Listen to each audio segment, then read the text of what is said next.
Inside Brazil's presidential palace, Communications Minister Paulo Pimenta shows us where mobs calling for the overthrow of the government first entered his office on Sunday.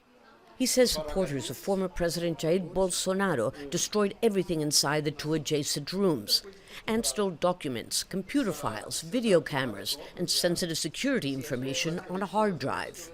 While some stole the flag, others, says Pimenta, knew exactly what to take and where to find it. One person was arrested yesterday, and inside their backpack was a laptop from the Institutional Security Bureau. The minister concedes that some security forces in charge of defending the capital were complicit in the attack. Nevertheless, he insists it's made President Lula da Silva stronger. This episode has served for Brazilian society to give a great demonstration of appreciation for its democracy and institutions. Large segments of the population that did not support Lula at this moment are behind him, the Supreme Court and the legislative branch, in support of the judicial measures needed to bring to justice those responsible for these criminal acts. Although he offered no evidence, Pimenta says that as the investigation into Sunday's events advances, former President Jair Bolsonaro's participation in the process will become increasingly clear.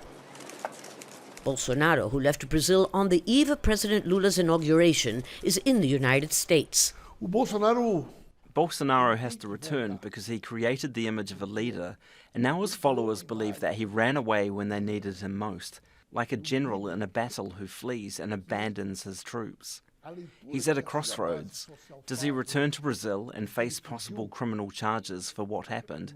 Or will he hide and go down in history as someone who abandoned his own supporters, like a coward running away? I asked him if the government could guarantee that there won't be new similar attacks against the country's institutions. Those people who despise democracy and our federal system have an important organic presence in our country. The more isolated they feel, the more radical they'll become. That's why we're now seeing attacks against power transmission towers. Increasingly, these groups will move from disputing electoral and political power to becoming illegal groups who carry out violent acts that Brazil is not accustomed to. We're now facing another type of opposition which will require a different type of response from the government.